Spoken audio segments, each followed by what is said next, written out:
Around the corner, we're taking a look back at some of the events and items that helped shape 2014. The World Almanac and Book of Facts 2015 is out. Senior editor Sarah Jansen is here to take us through this year's time capsule. Boy, it's this time of year, remember, a lot happened this year. A lot happened. It was a busy year. There are some good news stories and some less good news stories, and we sort of put them all together in the time capsule. Everything from pop culture moments to sports to the more serious events of the year. And let's start there. Biohazard suit, one of the first things we're throwing in this time capsule. Yes, a biohazard suit was crucial for healthcare workers who were exposed to Ebola victims in 2014. You know, over 18,000 cases so far, mostly in West Africa, of course. But those biohazard suits certainly saved a lot of lives. And another sad story, and you talk about the timing of it with what's going on with our breaking news today. You were already planning to put a black box in this as well. Yes, everyone I think remembers the Malaysia Airlines flight that went missing in March of 2014. Still missing, actually. They're still looking for the black box, but it definitely was a big news story this year. An interesting category.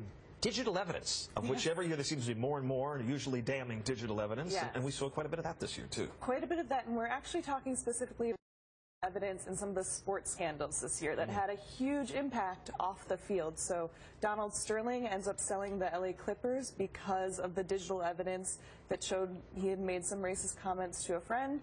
Of course, the Ray Rice scandal, which had a lot of digital evidence, including a video, which was pretty damning. Definitely something that had a huge impact on the sports world in 2014. And it just does seem that sort of thing is just chronicling everything we do now. Absolutely. There's always a camera phone somewhere, so look out. And a lot of camera phones were used to record a lot of buckets filled with ice water. It seemed like everywhere you turn this summer.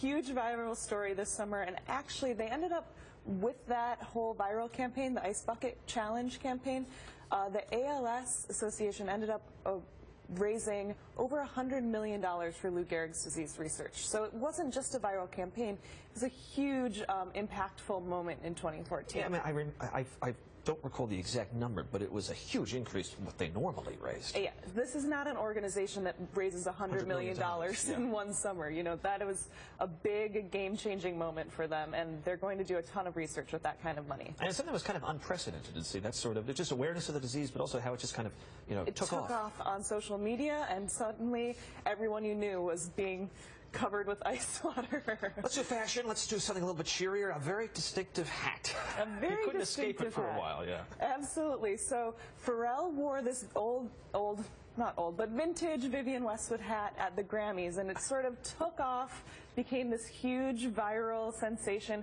Actually, it's inspired its own Twitter account, was auctioned off for charity, and actually we hear it's being displayed in a museum somewhere. Really? So going down in infamy. Now, I had no idea that it was high fashion. I just thought it was something you picked up in a thrift store. This is stylish at some point? High fashion, really? And you know, actually he's worn it. And only when he wore it at the Grammys this year did it become, you know, a huge sensation online. Kind of became his signature. Exactly. Sinatra had his fedora, and he's got Pharrell's got that his thing there. brown hat. Well, New York sports fans will appreciate this. You're also going to throw in a baseball bat. A baseball bat, and specifically the bat that Derek Jeter used in his last home game at Yankee Stadium, where he had a quintessential Jeter moment. You know, it's the bottom of the ninth.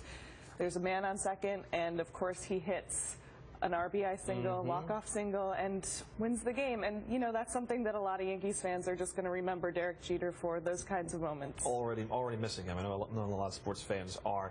The website is? The website is worldalmanac.com, or people can also follow us on Twitter and Facebook. And you can also buy the book, too, which is still one of my favorite ways to look it up. And still, I mean, so reasonable for about $10 or so? You can get it for about $10. Yeah. Definitely depends on where you purchase it. We also have an ebook version now, so anyone can have it on